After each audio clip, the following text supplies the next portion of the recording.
Hello everyone and welcome back to TowerGate.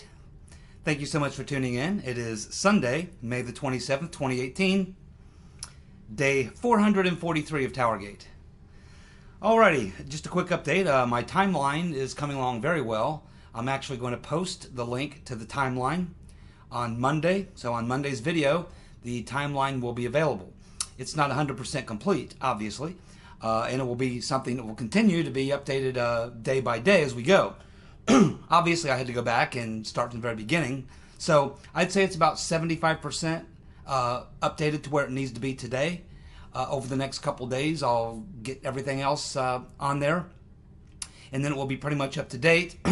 And then, of course, every day as new information comes out, I'll be adding to the timeline. So it'll be a lot easier to maintain it day by day. It's just starting from scratch and having to start from the very beginning and go through 2,000 of these index cards to pull all them times and then go back and verify everything as best as possible. Of course, we'll have to go back and make changes from time to time because, as we know, certain things that we thought were true or dates that we thought were true a year ago, we find out a year later that those dates are wrong or information is incorrect. So constantly we'll have to go back and modify and update. But I'll try to stay on top of my timeline. And hopefully what you can do is when you're watching my videos, if you want, you can open up the timeline. So while you're listening or watching my video, you can have that page open, on another window, and you can scroll up and down and follow, the video and look at a certain timeline and certain event that may have happened, or something will pop into your head. Oh, wow, wasn't that the same time this happened? Or what about this or that? And then you can just quickly scroll right there and just have a timeline on an open page that you can go to and check something, stop the video, check it, look at it, come back, or whatever. So hopefully it's just a tool that you can use that will make it easier for you when I'm throwing all these names and dates at you, because I know when you're just listening, it's hard, because the dates, there's just too much to comprehend, and it's a little easier if you can see it. So hopefully that timeline will help everybody out. That will be up on Monday, and it'll be pretty well done, but there'll be some work left yet to do on it. And if there's any important dates of some events that you think should be in the timeline that I did not put in there, because remember, there's a lot of things I left out just simply because, there's literally a couple thousand things I could have put on there. It's just too much to be scrolling up and down. So I'm trying to focus on the main things that really affect the investigation or what have you, the things we really need to be focused on, and it's a judgment call sometimes. So, is it important that Hillary Clinton passed out at the September 11th thing? Yeah, I guess it's important that the Rotten Reverend passed out at the 9/11 celebration, but does it need to be in the timeline? Does it affect the investigation? I don't think so, but it's an important fact, but it's probably not something I would put in the timeline because it's not pertinent to the actual getting to the bottom of this rabbit hole. So, you can post up in the comments if you think there's something that needs to be in there that I haven't put in there, and I'll be more than happy to take a look at it. And, if I think it should go in there, I'll put it in there. So anyway, we got that going. Also, I've had a couple questions. Sometimes ooh, my light's going bad here. So sometimes I have people ask about the airplanes and crazy stuff that I have going on in my background sometimes. So this plane, some people wondering if this is F-16. No, this is actually the Navy F-18. One of my favorite airplanes. I love the FA-18. It's been around for a long time. Of course, this is the plane that the Blue Angels fly. This is the commemorative Blue Angels edition, as you can see.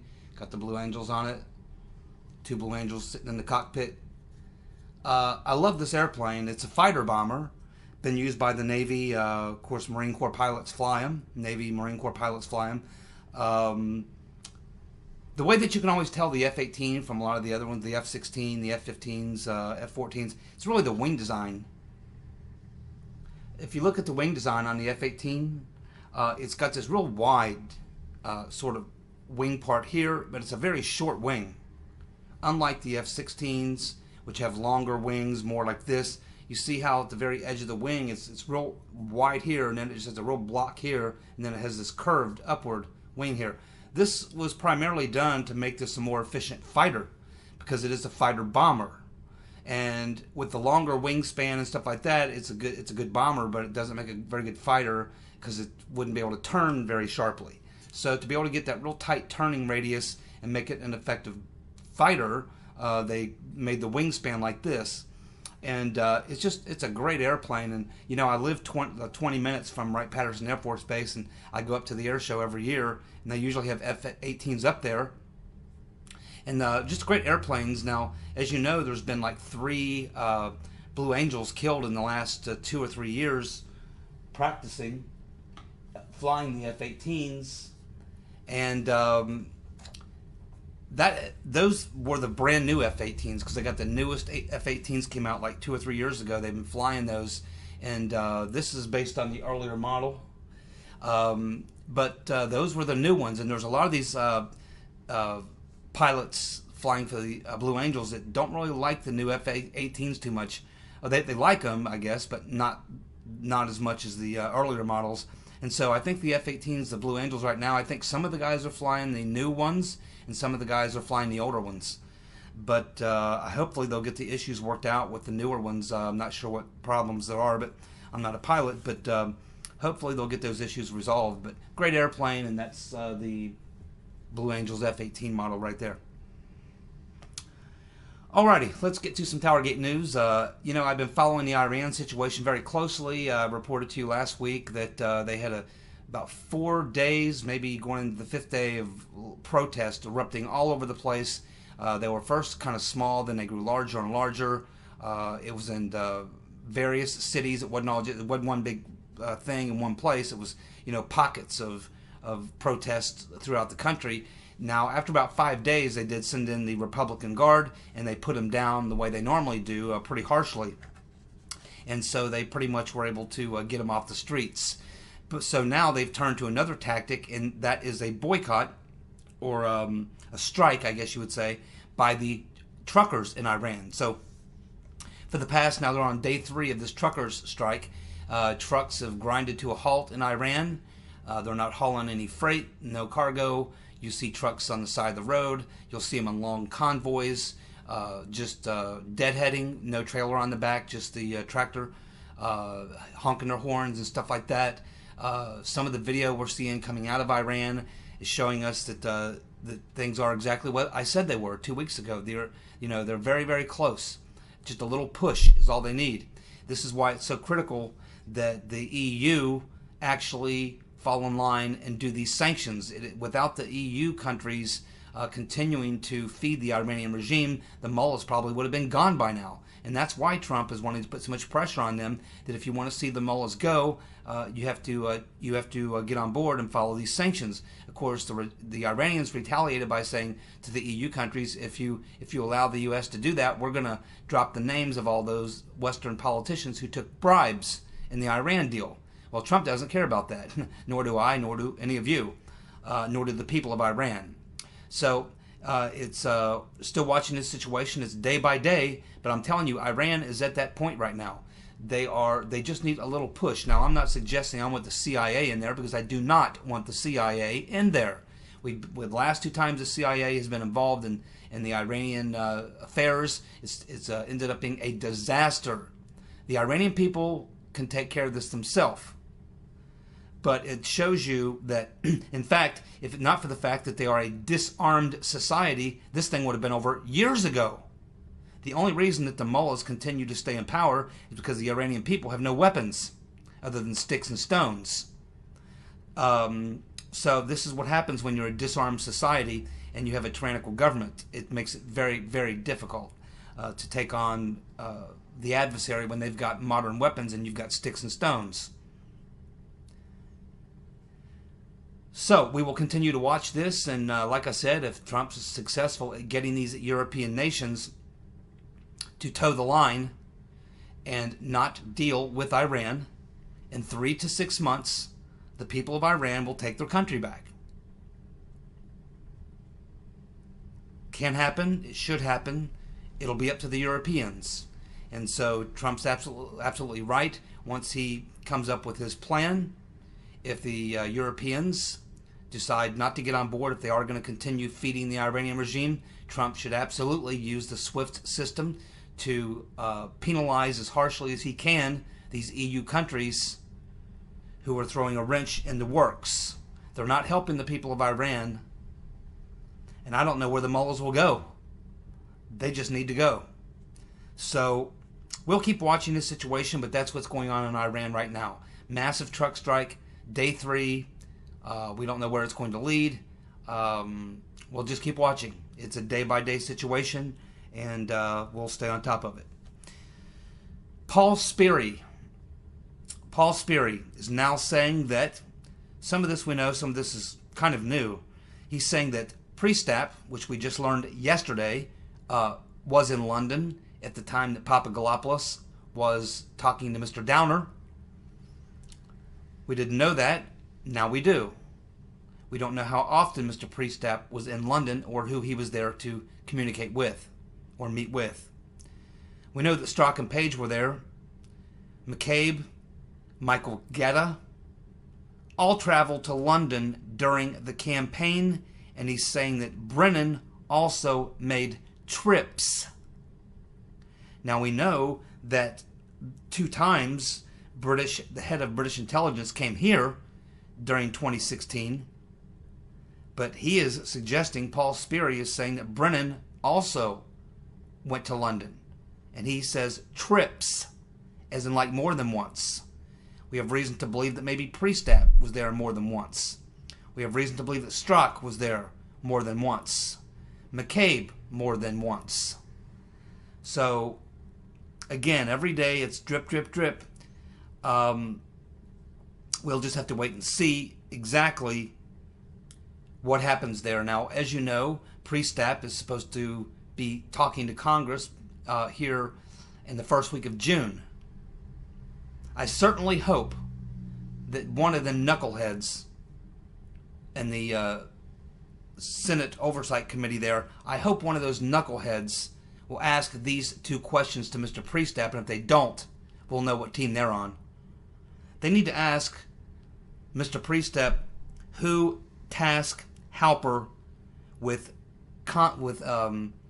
connecting with Trump campaign officials. Who tasked Mr. Halper with contacting Trump campaign officials? Who was behind Mr. Halper? Who was he reporting to?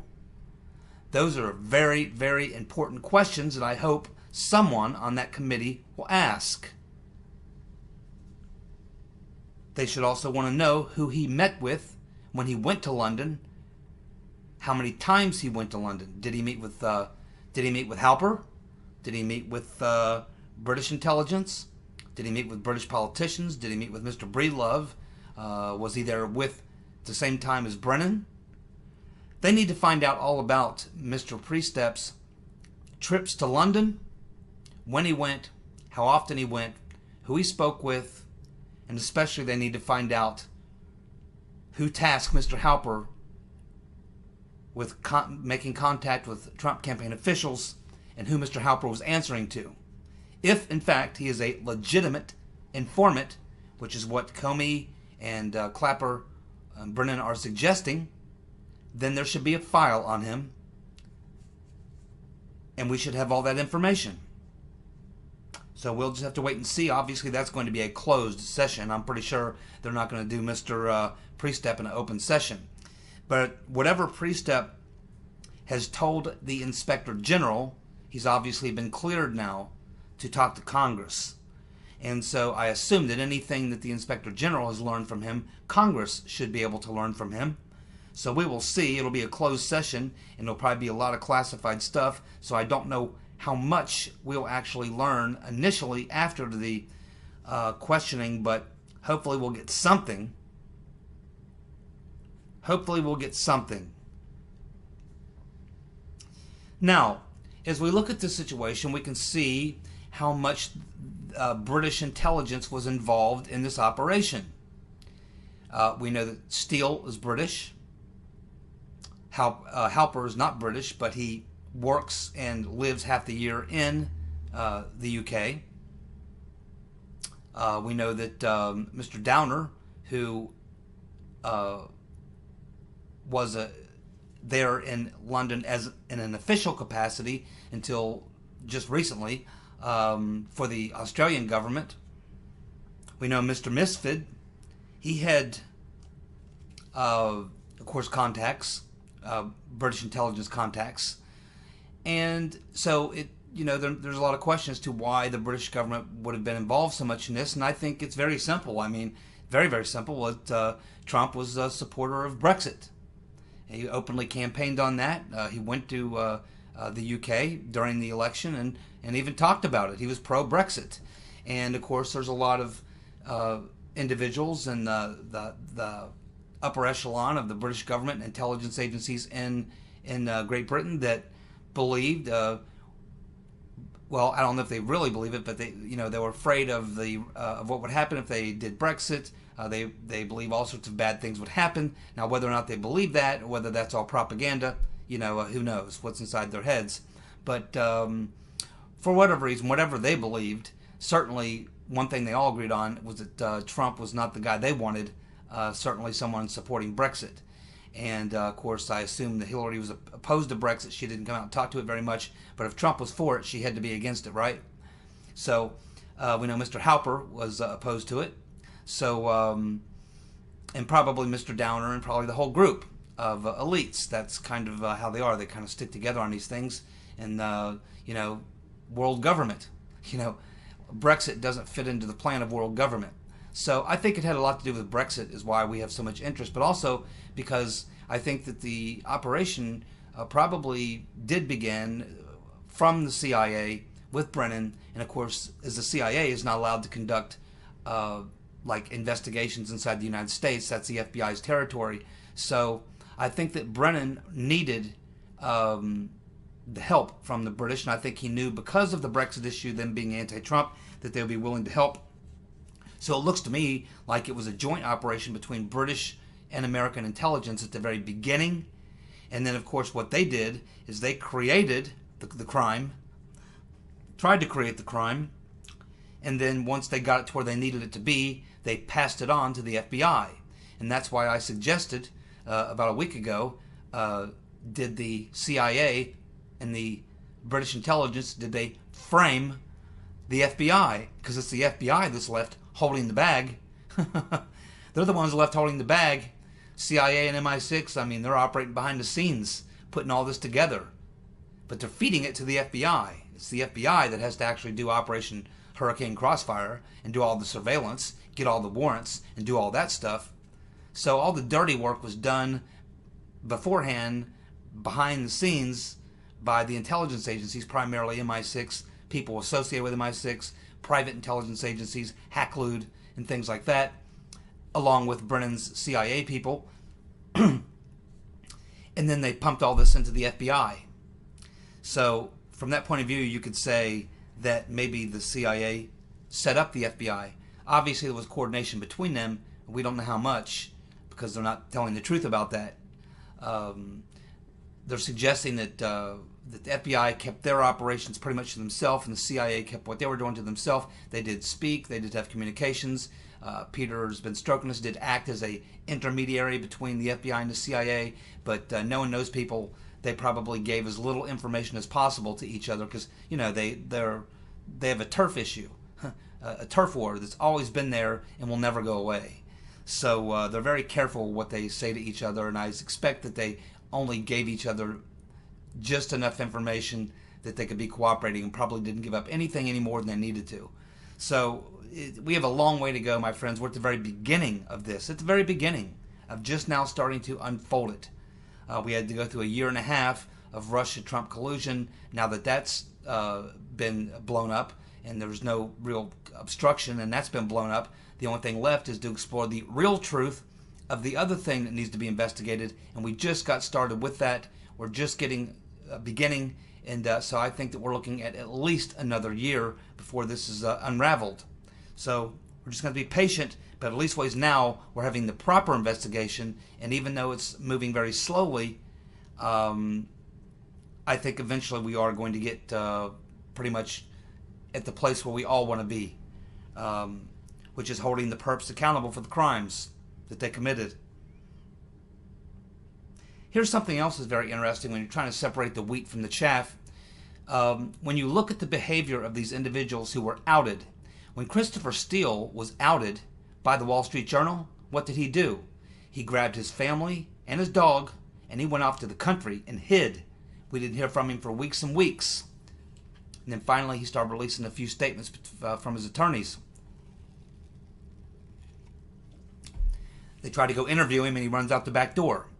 The House Intelligence Committee sent a couple of investigators over there, and he ran out the back door. So when Steele was first, his name was first came out, he, went in hiding basically. When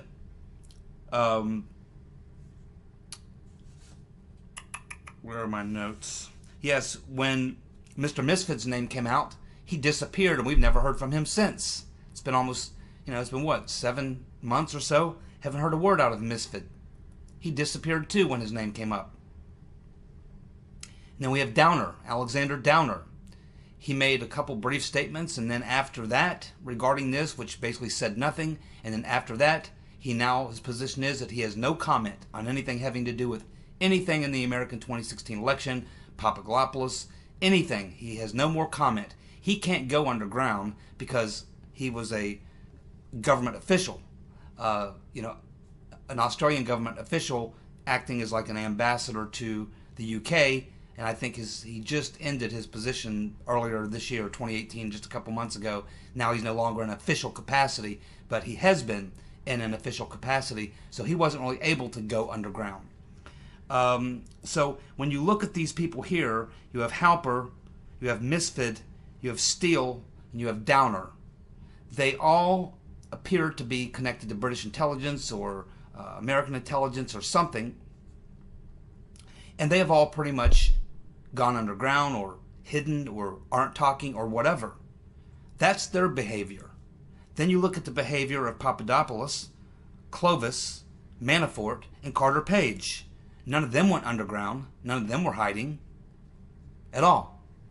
So I think it gives us an idea when we're separating the wheat from the chaff, who is on what side, the black hats and white hats.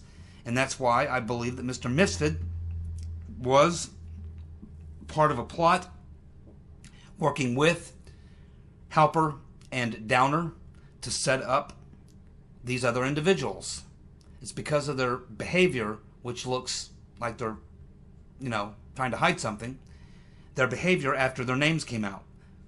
And so just looking at that alone, it kind of makes you skeptical, and you sort of question these guys because of what happened when their name came out, compared to Papadopoulos, Clovis, Page, and Manafort, who didn't go run and hide and disappear.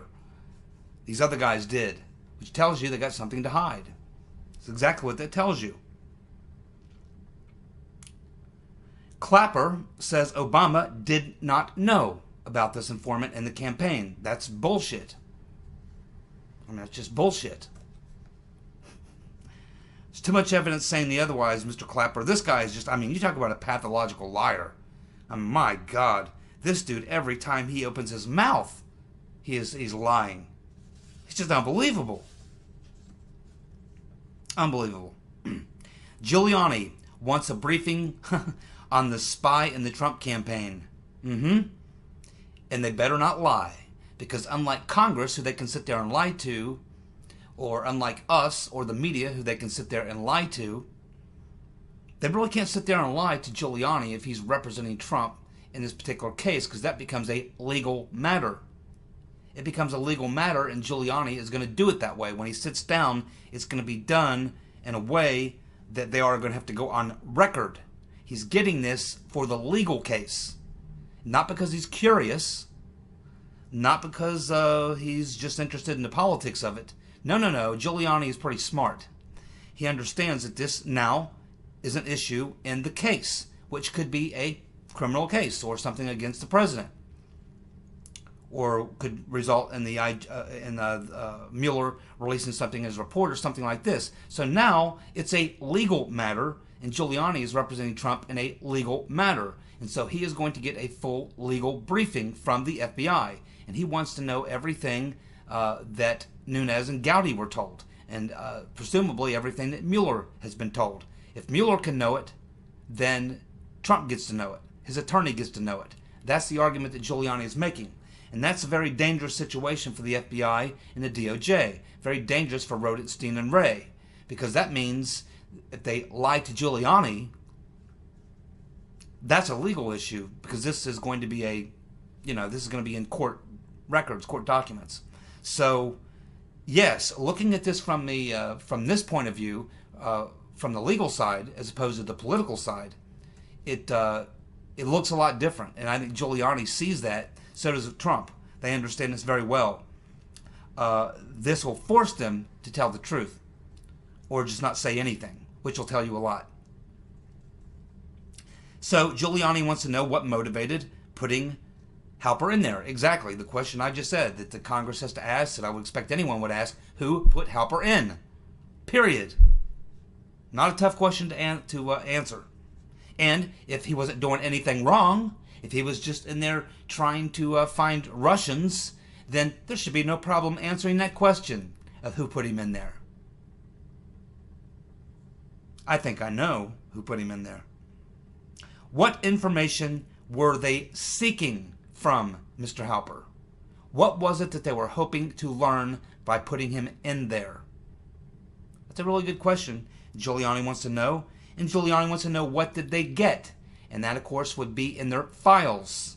If he was a legitimate informant, that means that they have to have had memos where he communicated with whoever he was working with back at the Home Office to tell them what he was learning through his investigation. This is what informants do. They report back to their handlers or whoever they're reporting to, and they tell them what they're learning as the investigation is moving forward. And this is a part of the process. So Giuliani understands that. He's prosecuted many cases where they've had informants. He knows exactly how this works, and that's why he's asking these three questions, because he knows that these three questions must be in the file if he was a legitimate plant. And we're now being told he was. We're now being told that he was legitimately put in there, and the people who are telling us that's Clapper, Brennan, and Comey. They're essentially saying, yeah, we had an informant, but he was there to look at the Russians. Well, they basically now admitted that he was an actual informant working for some agency of the government. We just need to know which one. We need to know what information they put him in there to get. And we need to know what they did get, what he did come up with. That should all be in the report that Giuliani knows must exist if, in fact, he was official. And if he was unofficial, that's an even bigger problem. Well done, Rudy. Here's a good question. Why didn't the dossier mention that Papadopoulos acknowledged that Misford told him about Russians having dirt on the Reverend Clinton? I mean, the FBI certainly knew of the conversation between Papadopoulos and Downer on July 22nd of 2016 is when they learned about that. The last memo didn't come out until the end of September, early October. I have to look at the actual date, but it was either late September, early October. So if they know, if they're putting together the dossier, they're receiving the dossier from so-called Christopher Steele. He does his last memo at the end of September, October, a full 6 to 8 weeks after they learned about Papadopoulos. Then why did they never mention Papadopoulos in the dossier at all? And as far as we know, he wasn't mentioned in any of the 4 FISA warrants. We don't know that for 100% for sure because we haven't seen everything in the FISA warrants during that period. But hopefully the IG will let us know whether or not Papadopoulos was ever mentioned in any of the FISA warrants. So that begs the question, why not? You're going to rely on, you're going to put in the dossier to get this investigation started and get all these warrants that you have a man, a former British intel officer, now retired, who now does private work, who got information from collectors, who got the information from intermediaries, who got the information from sources. That's 4-way hearsay. You're going to use that when you got a guy who firsthand told one of your inside people, Mr. Downer, told Mr. Downer that he learned from Mr. Misfit, who they're selling is a guy with connections to Russian intelligence and Russian government officials. You've got Papadopoulos, and a fairly strong, much stronger case than you got with Steele, but yet you don't use Papadopoulos, and you use the dossier. I mean, you've got much stronger evidence with Papadopoulos than you do with the dossier. That's why they were forced to change their tune and drop the dossier as being the reason they started the investigation, and then go to the Papadopoulos angle. But why didn't they go there first? And why didn't they use that to get the FISA warrants? Why didn't they use that to do Operation Hurricane Crossfire? Why did they not want to bring up Papadopoulos? Clearly, because if they didn't do any of these things, tells us something very obvious. They did not want to use Papadopoulos, even though they were done with him at that point. Hadn't even interviewed him. But they knew that he was the guy that whispered in the ear of Mr. Downer firsthand. Would actually still be secondhand, would still be hearsay. But Papadopoulos wasn't some Russian. He was an American working on the Trump campaign. They could have interviewed him directly. They could have went to him directly right then on the spot and said, hey, we just heard from you had a conversation with this Australian ambassador, and you said to him something about you were told by this Professor Misfit that the Russians had these emails, and that would have been it. And if you wanted to, at which point, you could have said to him, well, gosh, this Mr. Misfit must, this is a guy we need to be careful of. Maybe he's working for the Russians. Would you be willing to help us? And you would have enlisted Papadopoulos' help if you were trying to catch the Russian spy. But that's not what they did. They attempted to set up, and they did set up Papadopoulos. And where's Mr. Misfit? Did they go interview him? Have they tried to track him down? Because if they wanted to, they could find him. He's probably being protected by British intelligence. You see, none of this, again, you can do this all night long. These questions. None of it makes any sense. None of it. From the very beginning, if they suspected that there were spies in the Trump campaign, the most logical thing would you go to Trump. Say, hey, man, because he's getting a presidential daily briefing. Once you get the Republican and Democratic nomination, you start getting presidential briefings. You start getting briefings every morning. As soon as they found this out, from day one, they should have said, Mr. Trump, we got to let you know. You got two or three people in your campaign that have these connections with Russians that make us a little nervous, a little queasy. We just want you to know that, and that you got to be careful. These foreign governments will try to infiltrate your campaigns. We just want to put you on notice. And if they were going to do any of this stuff, Trump should have known. But the truth is they didn't do it because they weren't investigating Russians. They were never investigating Russians. It was all set up to try to take down Trump. That's the truth. And that's what the facts are going to prove when we get to the end of this. If Papadopoulos was such a key part of all this, why wasn't he mentioned in the ICA report? For the same reason. They did not want us to know about Papadopoulos. Why? Is it because if we would have learned about Papadopoulos, questions would have been asked, and it would have led directly to Mr. Downer, then to Mr. Halper, then to Mr. Misfit, and back to the CIA or the FBI or both? That's why they didn't want us to know about Papadopoulos. Because of following the trail would have led us to them, the perps. That's why they had to keep Papadopoulos out of the picture. Thank you so much. See you guys tomorrow. Bye.